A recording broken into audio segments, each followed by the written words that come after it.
Doing tonight? Thank God for alcohol. If it weren't for this here, it'd be very hard to come up here. I have pretty bad anxiety. Does anyone have anxiety? Bunch of fucking crippled people in here. Yeah, my anxiety's fucking so bad. I think, like, a lot of the times when I go out to eat, I think people are just gonna fucking poison me. You know, I'll go through a drive-thru and I get this burger and I'm just like, that kid looked way too fucked up to be handling food.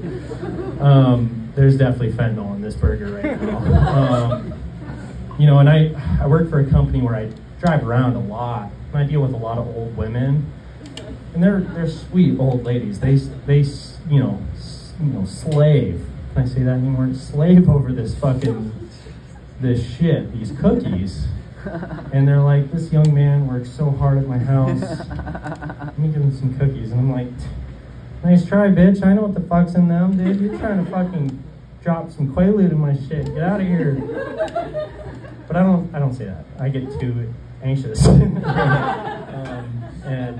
I drive away first and I just throw it away. I'm like, what's this?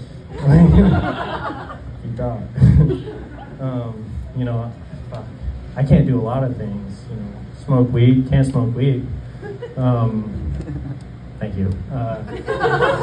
Can't smoke weed. You know, you get too anxious because you're paranoid. And there was this one. Oh, fuck. See, I'm cracking up over this right now. This is a true story. I was in school.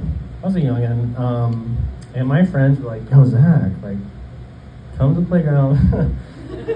We got this fucking pen tube with a socket in it. Let's smoke some weed. And I was like, I smoke weed all the time, dude. It's fucking good. I'm hella stoned. And so we go out on the playground, and they're like, you want to hit this? I'm like, I'm already so baked. I smoke all the time, like even when I was in class, teacher doesn't even care. And they were like, fuck, okay, well, we're gonna smoke. And so I'm like sitting around these kids smoking weed, and I'm like, damn, that looks fucking scary.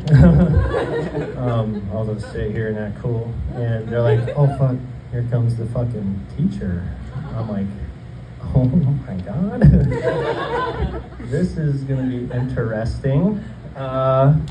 All right, and they're like, yo, Zach, you didn't even smoke, but just hold on to it for us. And I was like, all right. I'll hold on to it. So I put it in my pocket, and they're like, thanks, man, I appreciate that. And, well, as you guys can guess, I fucking got caught with it. Weed in my pocket, not legit. Everyone else was stoned, I wasn't, but I had the weed. So, life lesson there. Don't do that. You might get fucked over. So, anyways, you know, I got some pretty major shit. I got an MIP and detention, kind of. They said, you need to help out the janitor after school for 2 months. And I was like, fuck, all right. Sounds good. You know, so I remember it was Joe the janitor. And he was a very interesting guy. I remember he yelled at me and everyone else like all the fucking time. You know, we were all very excited to go outside after lunch because we were just children smoking weed. And he'd be like, you know, don't stand up. Don't stand up right now. Anyways, he knew me because I would always stand up. So, you know, he was, you know, like, I'm gonna show you the ropes. We gotta, you know, clean this floor in the cafeteria. And I was like, all right, man. I didn't even fucking have the weed, but okay, fuck. And he's like sweeping the floor, and I was cracking jokes kind of to him, and he was cool. Joe the janitor, he was pretty easy to make laugh because I think he, I won't go too in depth, had some mental problems. That's okay. But he was pretty easy to crack up. I remember I cracked this joke to him. I don't remember what the joke was, but he was like, can I tell you something? I was like, yeah, Joe, go ahead and tell me something. He's like, sometimes after school I go into the girls' locker room and shower. And I was like, this is my first day helping you, man. I don't know if I don't think we're that close yet.